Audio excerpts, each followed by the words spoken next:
on bosse sur des métiers de confiance en fait. Donc tu peux pas dire je vais faire une campagne SIA, je vais inonder le marché pour vendre des coques de téléphone et ça va fonctionner au bout de 3 semaines. Nous, en fait, il faut gagner la confiance des gens, il faut travailler un premier dossier, que la personne ensuite elle soit contente, qu'elle te recommande, pour que ça fasse boule de neige. Donc, Je pense que s'il y avait des jeunes avocats qui voudraient faire comme nous, c'est qu'il faut trouver soit un secteur où on est très différenciant, dans le sens où on est le seul à le traiter, ou alors trouver une matière qui est paradoxalement pas la plus sexy, mais il y a de la valeur.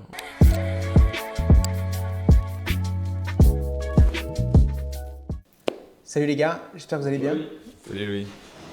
Alors, je suis très content de vous avoir. Vous avez été pas mal vus dernièrement dans un paquet d'autres podcasts. Donc, on va essayer de rendre les choses un peu fun, de parler de choses très concrètes sur votre activité.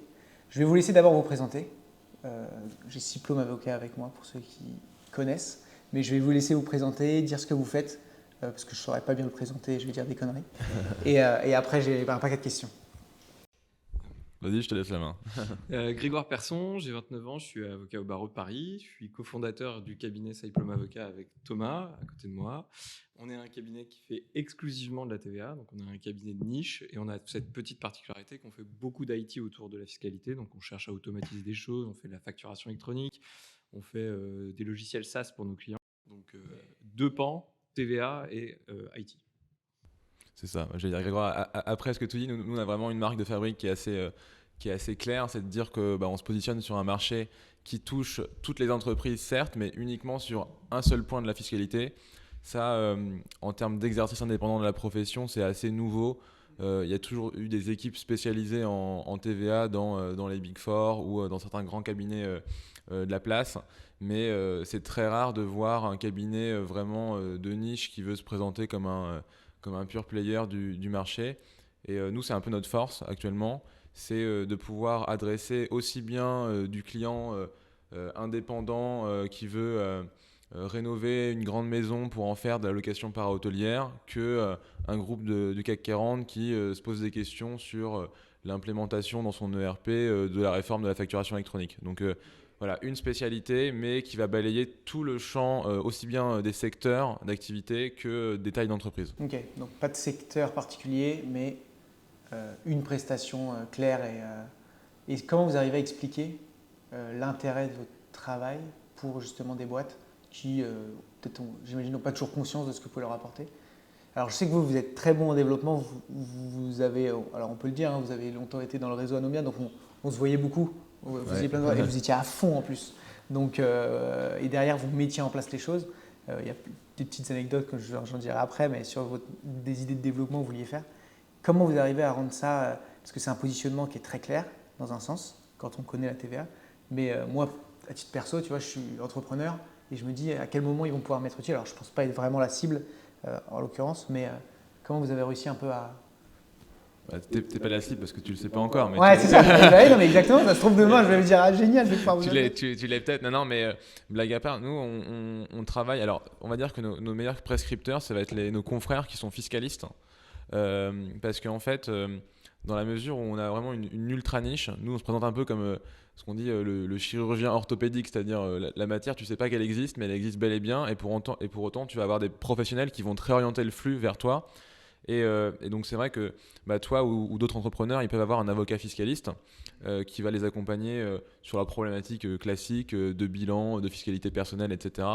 Et qui ne va pas forcément vouloir traiter ou avoir la connaissance suffisante pour avoir le point d'expertise sur une question de taxe sur les salaires ou de restructuration d'entreprise, et qui là va penser à nous parce que soit il nous connaît, soit on aura déjà travaillé pour un de ses clients, et qui va nous réorienter son client en nous disant les gars, j'ai une problématique de déduction de TVA sur la holding, est-ce que vous pouvez regarder si les règles sont bien appliquées, etc. Et donc nous, on va vraiment venir vérifier le point au profit du client. Et donc là, c'est vrai que nous, dans notre stratégie de développement, les confrères, c'est nos meilleurs prescripteurs. On a à peu près 40% de notre chiffre d'affaires qui est directement drivé par des confrères, principalement fiscalistes, qui vont nous apporter du flux, quoi.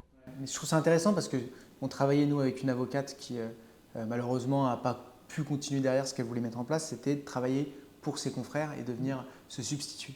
Mais en fait, ce qui manquait, et c'est là où vous, c'est très fort, je trouve, c'est qu'en fait, vous êtes sur un truc hyper précis. Vous êtes les meilleurs pour le faire du coup, parce que vous le faites tout le temps. Et donc, c'est tout à fait logique d'aller vous donner une partie du dossier, alors qu'un confrère en général, il va se dire, si je peux le faire, je vais pas lui donner. Là, en l'occurrence, je me dis, là, on est sur un truc hyper précis. Je sais que ces gars-là, ils vont me le faire beaucoup plus vite que moi et je vais gagner finalement dans du temps de mon dossier, dans la gestion de mon dossier. Je vais pas me concentrer sur d'autres choses dont je suis meilleur. Donc, c'est hyper…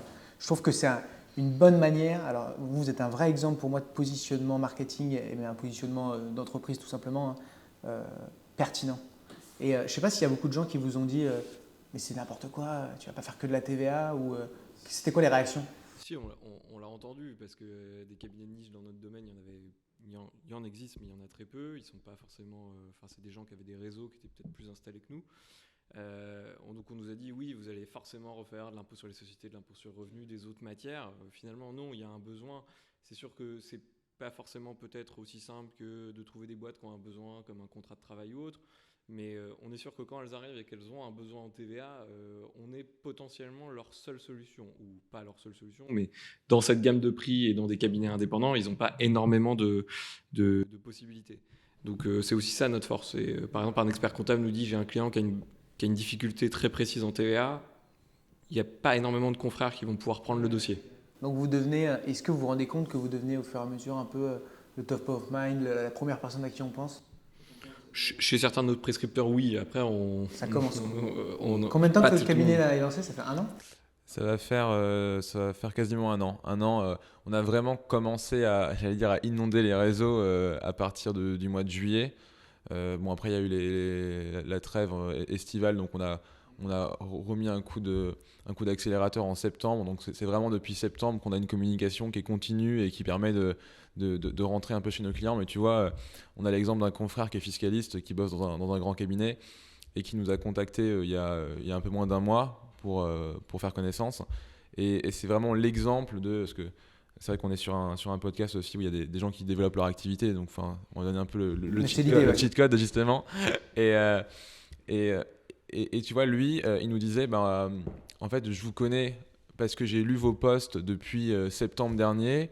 Il y a certains posts, il y a de nombreux posts que j'ai vus. Il a peut-être vu nos têtes 10 fois sur LinkedIn. J'allais dire, c'est compliqué de ne pas voir nos têtes sur LinkedIn puisqu'on est très présent. Et il y a certains posts qui ont répondu vraiment à des questions pratiques qu'il avait sur certains dossiers. Il nous dit, ouais, parfois j'ai screenshoté votre post parce que ça répondait à ma question. Et lors d'un déj, il a rencontré un de nos avocats qui était prescripteur, qui t'a dit, ah bah oui, je connais ces gars-là, je travaille avec eux. Et c'est à partir de là qu'il nous a contactés. Mais tu vois, entre le premier moment où il a vu un de nos posts, qui était potentiellement en septembre dernier, et le moment où on a pris un café avec lui, c'était il y a 1 mois. Pour l'instant, il ne nous a pas encore donné de dossier. Ça arrivera peut-être dans encore 1 mois. Donc, on est vraiment sur un temps long. Moi, c'est ce que je dis à mes potes qui lancent des business un peu plus traditionnels. Nous, on a un travail avec Grégoire et tous les avocats. C'est qu'on bosse. Et c'est vrai aussi pour toi en tant qu'agence. On bosse sur des métiers de confiance, en fait. Donc, tu peux pas dire je vais faire une campagne SIA, je vais inonder le marché pour vendre des coques de téléphone et ça va fonctionner au bout de 3 semaines.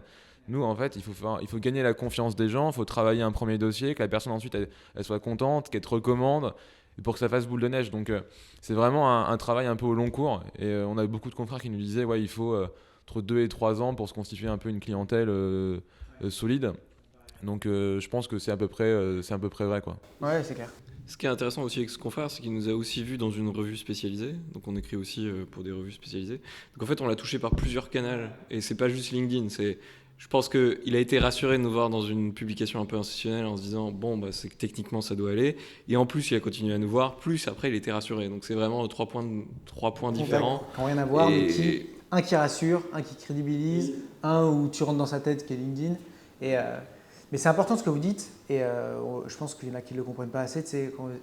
Souvent, mais c'est parce que les gens essayent d'attraper les avocats via des prestations de services, type, tu vois, un mec qui va faire que du SEO, il va dire c'est le SEO qui va vous faire péter votre business. Il y en a un qui va dire c'est votre site, comme moi. Il y en a qui vont dire c'est de la pub. Et en fait, ça, c'est dans un monde effectivement où tout est beau et tu peux lancer une strat et ça va partir.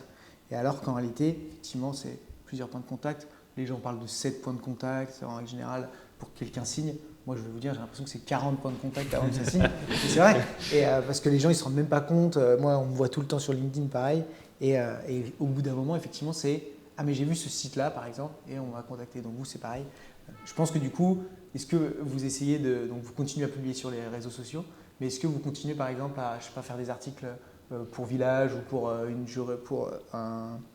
un média juridique en particulier? Ouais, c'est un bon point ce que tu dis, parce que c'est aussi ce qu'on entend souvent de dire, typiquement, enfin, la question du site internet, c'est en mode le site internet, ça vous rapportera jamais de clients. Alors peut-être qu'en flux vraiment inbound, enfin, tu vas pas avoir du client qui va te dire je vais rentrer sur le site et je vais appeler le gars et je vais lui faire une mission à plusieurs milliers d'euros. Mais pour autant, en fait, c'est des points de contact. En fait, enfin, d'arriver à closer un client, c'est tout un tas de petits éléments qui vont être ajoutés les uns avec les autres, qui vont faire le deal. Et donc la réponse c'est oui, on continue de publier sur des revues assez institutionnelles. Ça nous apporte aussi d'être déposé sur les bureaux de certains directeurs fiscaux de groupes cotés qui font appel à nous également, mais qui nous voient également sur LinkedIn ou qui like nos posts. Mais tu vois, l'exemple du site internet, c'est on va rencontrer un pote à un cocktail ou quoi que ce soit, on va lui filer notre contact.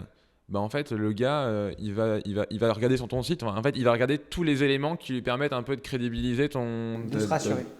Et donc, il va regarder ton profil LinkedIn, il va regarder à quoi tu ressembles, etc., ce que tu fais. Il va regarder également ton site internet. Et donc, le site internet, et ça c'est inquantifiable, tu peux pas dire parce que mon site est beau ou m'apporte une crédibilité, le gars va signer avec toi. Mais c'est pas non plus le site qui va permettre au gars de signer, mais il va dire ah ouais, le site il est quand même intéressant, j'ai trouvé du contenu sérieux. Et ça, tous ces éléments-là mis bout à bout, tu vas pouvoir dire en fait oui, c'est grâce à tout ça, mais en fait nous on est un peu des Stakhanovitz avec Grégoire, des éléments qui permettent de chiffrer et d'aiguiller le client, mais ça on peut pas le quantifier, tu vois.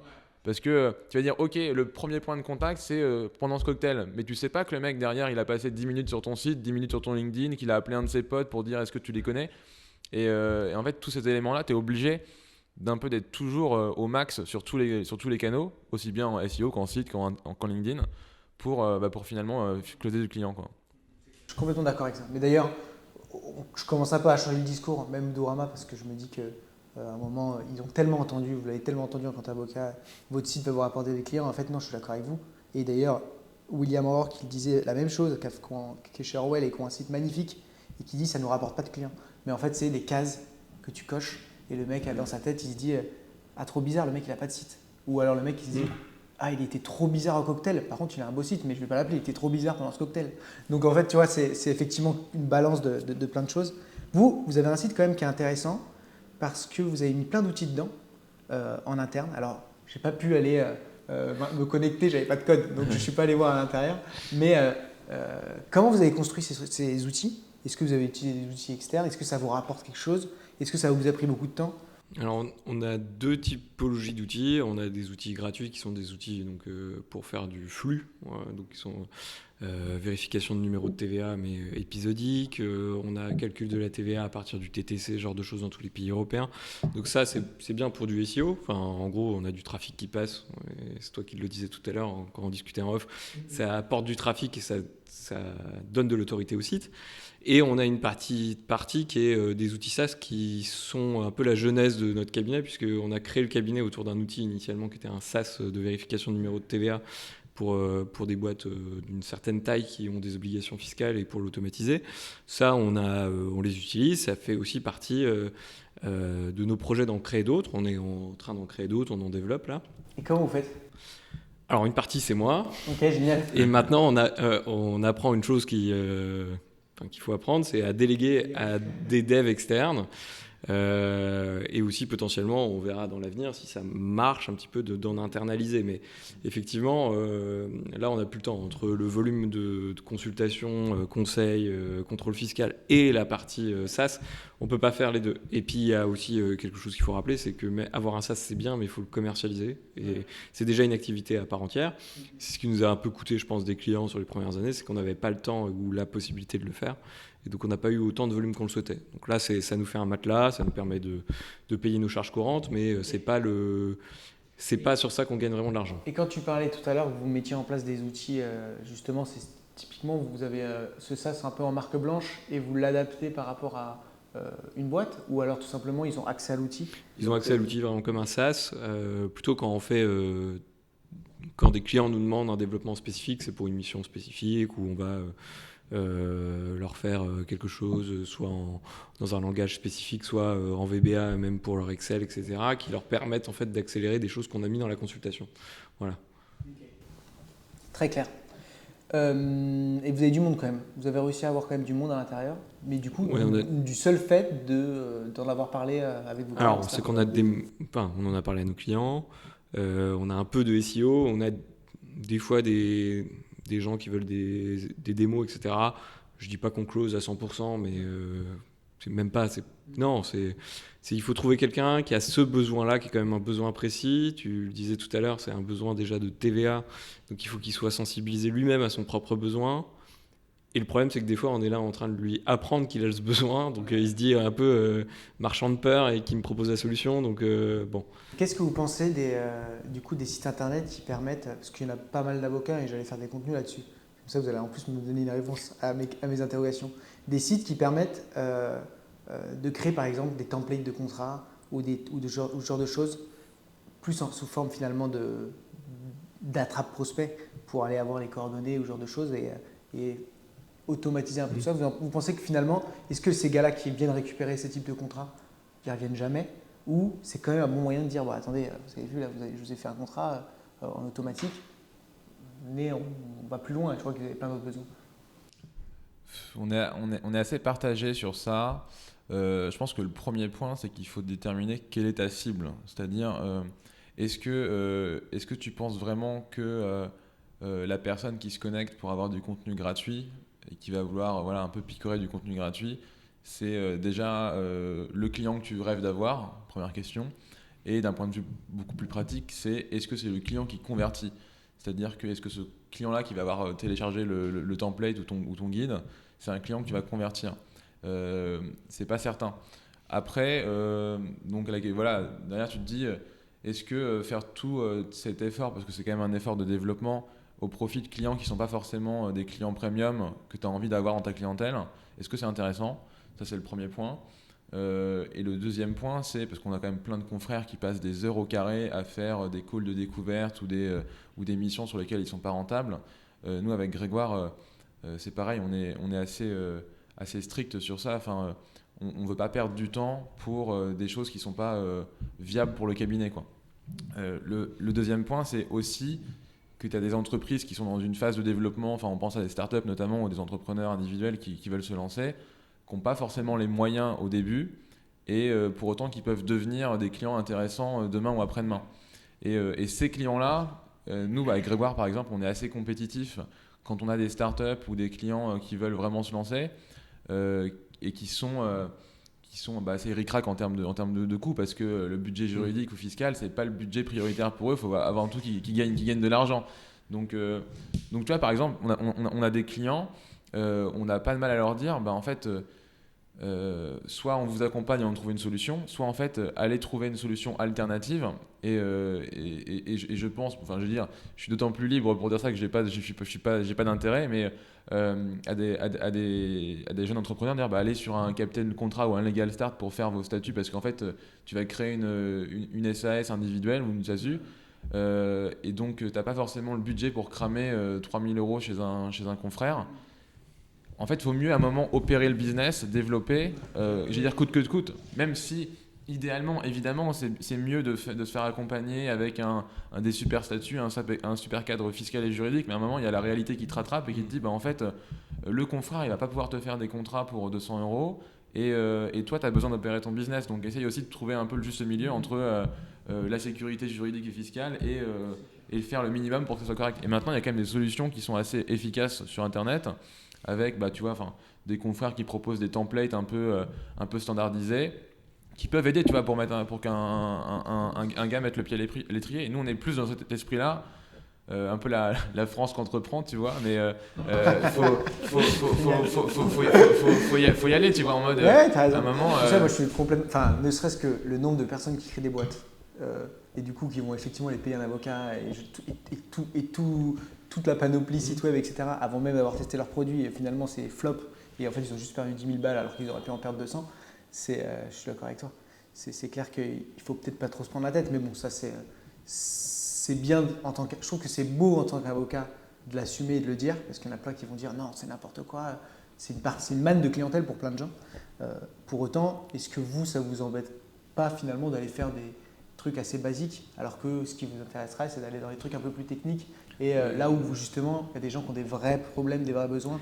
Si, c'est sûr, mais tu parlais du contenu gratuit ou du contenu basique.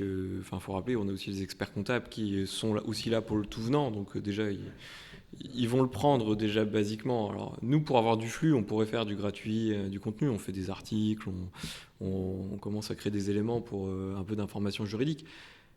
Après, nous, ce qui nous intéresse, c'est des gens qui ont des vraies problématiques, et des vraies problématiques, on ne pourrait pas y répondre dans un article ou dans quelque chose de standardisé. Donc c'est aussi ça où on a vraiment notre plus-value, et c'est aussi là où on arrive à l'expliquer à un client. Vous ne pouvez pas aller voir votre expert comptable et en 3 minutes il vous répond à la question. Donc ça veut dire qu'on vos premières consultations, etc., vous faites payer, ou vous avez quand même un moment, un appel de découverte pour des prospects très qualifiés? On ne fait pas payer la présentation, le premier échange, parce que déjà il faut qu'on comprenne aussi le besoin du client, et ça arrive aussi que dans certains cas on réponde en fait on n'est pas l'avocat qu'il vous faut, parce que des fois il y a des gens, ils se trompent de case, même si on fait que de la TVA, ils nous appellent pour un problème d'expatriation, ce genre de choses. En fait on va pas leur faire payer les 30 minutes, mais on va les recommander un confrère, et ça fait partie aussi de nous crédibiliser. Après, on ne fait pas de consultation gratuite, on n'offre pas 30 minutes de consultation gratuite comme certains voudraient le faire. Déjà, on n'a pas le temps, et de deux, je pense que ça décrédibilise aussi quelquefois un petit peu, parce que pourquoi les 30 minutes seraient gratuites et l'heure suivante, elle serait payante? En fait, c'est parce que peut-être c'est souvent mal dit, mais parce que c'est pour vendre. C'est pas une consultation, c'est une prise des besoins, et ensuite on verra ce qu'il en est, quoi. Ouais, clairement. Et vous ne le faites pas pour tout le monde, c'est-à-dire que dès que quelques petits échanges par mail d'abord. En fait, nous, déjà, pour nous trouver, j'allais dire, on est quand même affiché TVA partout. C'est clair. Non, mais en fait, c'est là aussi l'avantage du positionnement comparé à un confrère qui va être fiscaliste généraliste, ou avocat en corporate. Nous, on a quand même des clients qui viennent nous voir pour un besoin précis. Donc normalement, le besoin en TVA, il est bien là. Et nous, en fait, comme on fait que de la facturation au forfait, il nous faut un certain nombre d'éléments pour bien cerner le besoin et pouvoir faire la propale. Donc en fait, nous, ces 30 minutes-là, j'allais dire, de toute façon, elle est à terme incluse dans la propale globale, de dire, en fait, on prend ce temps-là pour bien cerner le besoin, et derrière, on va vous faire une proposition qui prend en compte tous les éléments que vous nous fournissez. Mais on ne peut pas se passer de ces 30 minutes, en fait. C'est vraiment un élément nécessaire. Donc, j'allais dire, on le prend sur notre marge, mais notre marge, elle prend compte cet élément-là, quoi. On va reparler de positionnement. Je trouvais que c'était intéressant. C'est comment vous avez... parce qu'il y a plein de gens qui se posent ces questions. C'est comment ils ont trouvé la TVA. Comment vous avez fait pour... tu vois, il y a plein d'avocats qui doivent venir vous voir, des jeunes qui se disent mais comment vous avez fait pour lancer votre cabinet autour de ça? Comment pour vous, on choisit un bon positionnement? À quel moment un positionnement il est logique? Le positionnement, il est un peu arrivé à nous. On est rentré dans des cabinets qui faisaient de la TVA, dans des équipes qui faisaient de la TVA. Donc, c'est la continuité de notre début de carrière. Donc, et on s'est dit, il y a un besoin. Pourquoi ça marche dans les grandes structures? Donc, c'est qu'il y a du public pour ça et de la demande. À partir de là, normalement, on devrait, même en se mettant en indépendant. Et ce qu'on a remarqué avec Thomas, c'est que dans les anciens cabinets où on était, il n'y avait que le haut du panier qui était, les entreprises cotées ou qu'un chiffre d'affaires énorme qui était adressé. Donc, c'est bien qu'il existait un besoin qui était traité soit par des experts comptables, soit par des non-spécialistes. Ok. Et est-ce que vous auriez quand même des... j'imagine que vous en avez discuté, alors peut-être que vous n'en avez pas, hein, vous avez le droit de... Mais de moyens, tu vois, pour un jeune avocat de se dire comment je vais trouver ce truc-là? Parce qu'il y a effectivement l'aspect secteur, il y a l'aspect prestation, et tu as trop de gens. Alors peut-être que vous allez me dire, nous on accepte aussi d'autres choses que de la TVA, finalement, quand un mec arrive, mais jamais vous restez... Non, c'est jamais arrivé. Non, nous en fait, c'est un peu notre marque de fabrique aussi. On réoriente le flux vers des confrères qui sont le meilleur confrère en fonction du. Mais en fait, les gens ont le réflexe pour le médecin, tu vois, ce que je répète, ce que je disais tout à l'heure, enfin, si tu vas voir un chirurgien orthopédique, tu vas pas le voir pour un problème d'œil, tu vois. Et en fait, le mec va te dire, bah oui, ok, bah, je vais vous réaiguiller vers mon confrère qui fait que des yeux, et donc moi je fais que des pieds. La TVA en plus ça va bien avec la chirurgie des pieds, tu vois, c'est pas très sexy, c'est le truc voilà, qui fait pas très rêver, mais ça fonctionne quand même. Non, nous notre positionnement c'est de dire le marché il existe en fait, enfin, toutes les sociétés françaises sont concernées de près ou de loin par la question de TVA, donc déjà t'as le marché, et derrière en fait comme c'est que des grosses équipes spécialisées dans les cabinets, bah il y a aussi plein de clients ou confrères qui n'ont pas envie de travailler avec ces équipes là pour diverses raisons, question de coût des honoraires, question aussi d'indépendance, parce que quand tu as un KPMG ou un EY qui va intervenir qui est commissaire au compte du client, il ne peut pas faire du conseil fiscal sur ce client-là. Donc tu as aussi tout un tas de clients qui ont envie d'avoir un peu une autre possibilité pour travailler avec un conseil. Et puis tu as aussi tout un réseau d'indépendants. Enfin, nous on est vraiment aussi rentré dans ce réseau d'indépendants. Et en fait, un avocat fiscaliste ou un avocat en corporate, il ne peut pas donner un dossier, son client, à une grande maison qui fait full service. Parce qu'en fait, il sait que ce client-là, il va le perdre. Donc en fait, s'il vient, il sait que certaines grandes maisons ont une expertise en taxe locale ou en fiscalité. Mais c'est aussi pour ça que tu as des avocats indépendants qui gardent un peu tout pour eux parce qu'ils n'ont pas d'autres solutions, d'autres avocats indépendants comme nous, qui intervenons sur une ultra niche parce qu'ils ne veulent pas perdre le client. Et nous, en fait, c'est un peu la garantie qu'on offre, c'est de dire, les gars, on fait que de la TVA, donc de toute façon, même en fiscalité, on ne va pas vous piquer le client. On vient uniquement régler ce besoin. Donc votre client, il est content, il est heureux. Vous avez fait le job parce qu'en fait, le taf de l'avocat, c'est aussi ça, c'est de répondre aux besoins de son client. Enfin, moi, si j'ai un client qui me dit j'ai besoin d'un site internet, bah, je vais penser à lui, tu vois. Enfin, mais pourtant, je vais pas me mettre à faire un site internet, quoi. Donc, faut aussi sortir un peu du mindset de dire il faut absolument tout faire pour le client. Ça s'appelle pas répondre aux besoins du client. C'est essayer de faire tout ce que je peux. Mais non, nous, on a vraiment cette logique un peu de chef d'orchestre et de dispatcher quand on sait pas faire, quoi.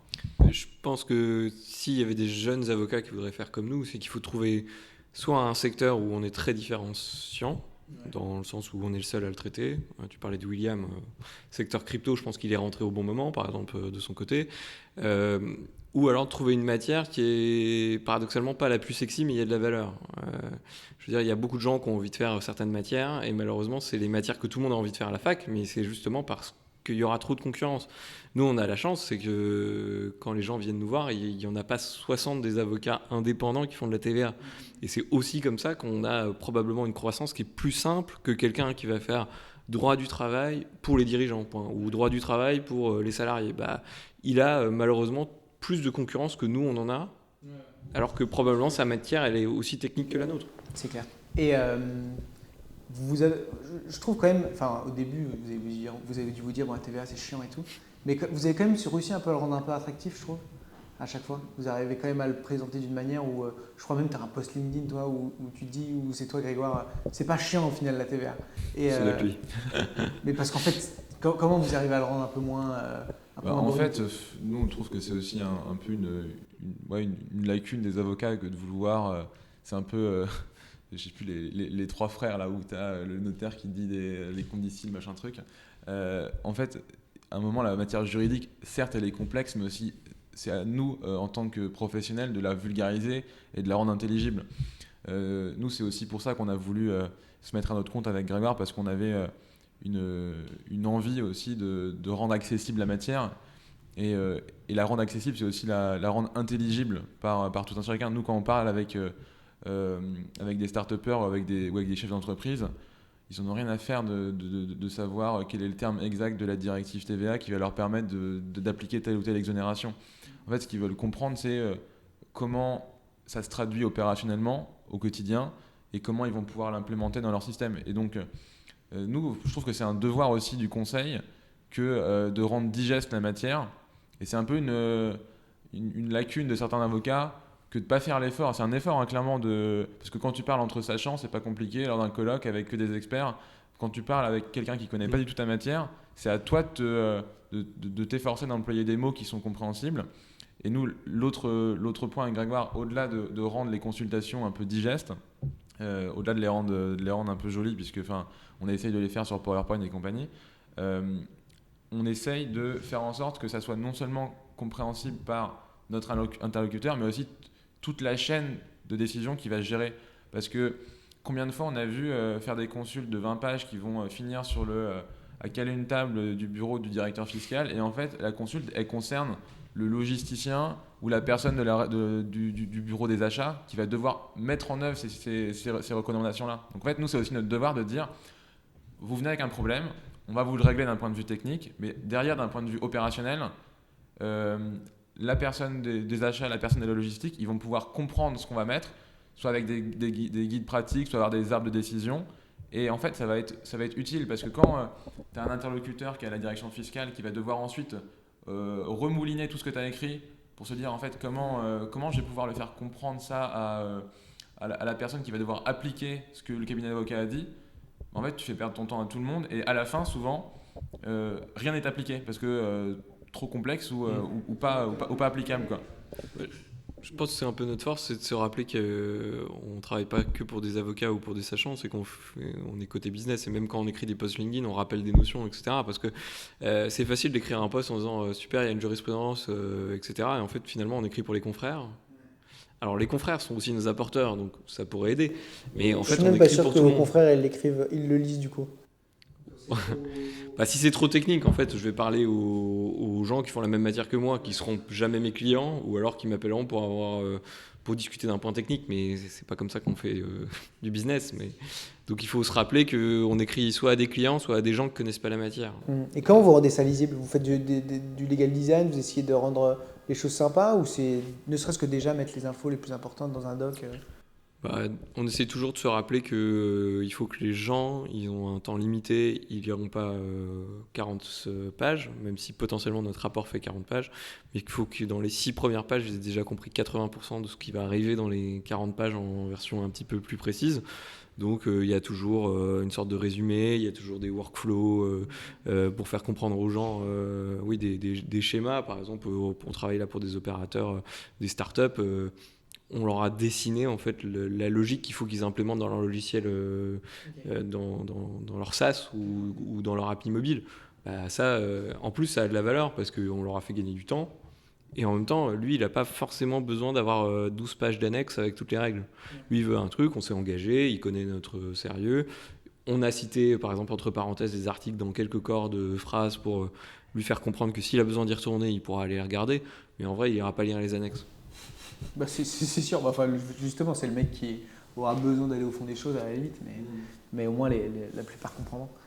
Et c'est clair, c'est très clair pour moi. C'est quoi l'ambition de Cyplome là du coup dans les Cyplome, les prochaines années déjà? Cyplome change de locaux. Là, on était très sympathiquement hébergés chez nos confrères de 186 qui nous mettaient à disposition un bureau. On se sent un peu à l'étroit après 8 mois et donc là, on va rejoindre des locaux rue de la Boétie. Qu'on partage avec des confrères, mais là on aura un espace de 45 mètres carrés où on va pouvoir accueillir nos premiers collaborateurs et nos stagiaires, une grande salle de réunion, une belle adresse, on en parlait tout à l'heure, l'importance d'avoir des locaux aussi bien pour les collaborateurs que tu vas accueillir que pour les clients. Ça fait partie du petit élément qui constitue la pyramide qui fait que tu closes ou que tu recrutes et ça c'est donc voilà, on est très content de se lancer dans cette aventure avec nos confrères pour partager ces locaux et puis derrière recruter, continuer à développer les SaaS qu'on a en tête. Étendre le SEO, c'est un de nos projets de cette année, et continuer un peu à développer notre image de marque, donc que ça grossisse et que ça continue à croître et qu'il n'y ait pas trop de phase de plat dans la croissance, c'est vraiment notre objectif. Et puis jamais abandonner la qualité qu'on s'est un peu forcé au début, parce qu'il y a des clients qui nous avaient dit ça en nous disant c'est bien, vous êtes au début, donc vous vous forcez à mettre de la qualité, à être business, à être pro-business, à être engagé avec vos clients. Mais dans 5 ans, quand vous aurez 100 dossiers de plus, probablement vous le ferez plus. Clair. Essayer de le garder, et nous, on veut essayer de le garder. Et aussi, il faut que ça soit vu par les clients comme de la valeur. Et si ça a de la valeur, ça sera dans le budget, etc. Et donc, on n'aura pas besoin d'avoir 70 clients pour atteindre le taux de rentabilité. On continuera à faire de la valeur et ça sera perçu comme tel. Magnifique. Du coup, vous recrutez, où est-ce qu'on vous envoie un CV ou Je sais qu'il y a quelques élèves avocats qui écoutent. On a nos mails qui sont accessibles sur nos LinkedIn, je crois. Donc, Même sur le site cyclome.com. directement. on répond assez rapidement. Ok, trop bien. Bon, il y a une caméra qui a lâché. De toute manière, on a fini. Je pense que vous avez un petit mot à rajouter. Je vous ai pu, mais j'ai le son. Petit mot pour les avocats qui veulent se lancer, parce que je pense que c'est aussi la cible et l'audience. N'hésitez pas. Moi, j'ai plein de confrères qui à peu près de notre âge, nous on a 30 ans avec Grégoire, qui hésitent. Surtout les confrères qui font beaucoup de perso et qui se disent bah ouais, je fais 100 000 avec ma rétro d'avocat et puis je fais 100 000 aussi en perso, sauf que je dépense 200 et donc j'arrive pas à me lancer. À un moment, faut y aller quoi. Et quand on a la chance d'être sur des expertises rentables, faut encore plus y aller. Votre risque il est relativement limité. Au pire, ça fonctionnera pas et vous retrouverez du travail dans une grosse structure, mais c'est pas dans 5 ans qu'il faudra se dire que vous auriez dû le faire il y a 5 ans. Quoi. Donc allez-y. Grégoire, un mot. Nous, ce que je nous souhaite, c'est de développer le cabinet et je souhaite qu'on continue à rencontrer plein de confrères. Parce que si je devais faire un retour en arrière sur ces 8 mois, honnêtement, on a rencontré déjà par le réseau Anomia pas mal de gens. Et on continue à rencontrer des confrères, etc. C'est aussi ce qui nous nourrit. Donc je pense que faut pas oublier aussi qu'on est une profession qui est quand même avec un titre et qui est très spécifique et que discuter avec des confrères, c'est aussi des fois ça donne des idées, ça donne aussi il y a des alchimies qui se créent, il y a des copains, il y a des cabinets où on va se mettre dans des locaux ensemble, ce genre de choses. Et en vrai, ça nous a nourris, je pense. Et donc en complément de ce que disait Thomas, faut pas avoir peur de rencontrer d'autres avocats. Pas que d'aller chercher des entreprises. Les autres avocats nous font grandir. Soit c'est du mentorat, soit c'est de l'aide, etc. Mais c'est important. Ouais, je pense que vous avez raison. Surtout quand vous travaillez beaucoup avec vos confrères. Et je pense que c'est intéressant aussi pour chacun de se poser et de réfléchir comment je peux travailler avec mes confrères, qu'est-ce que je peux leur apporter. Et du coup, peut-être ouvrir un pan d'offres qui soit adapté justement à de la sous-traitance. Et puis après, d'aller dans des événements, des machins comme ça. De temps en temps, je ne sais pas si c'est des choses que vous faites, mais... Ça nous arrive, ouais. Ça nous arrive, oui. On vous a vu pas mal. Ok, bah merci les gars. Avec plaisir, oui. Bon, il y a une cam qui a lâché, c'est pas grave. J'espère que on n'aura que le son.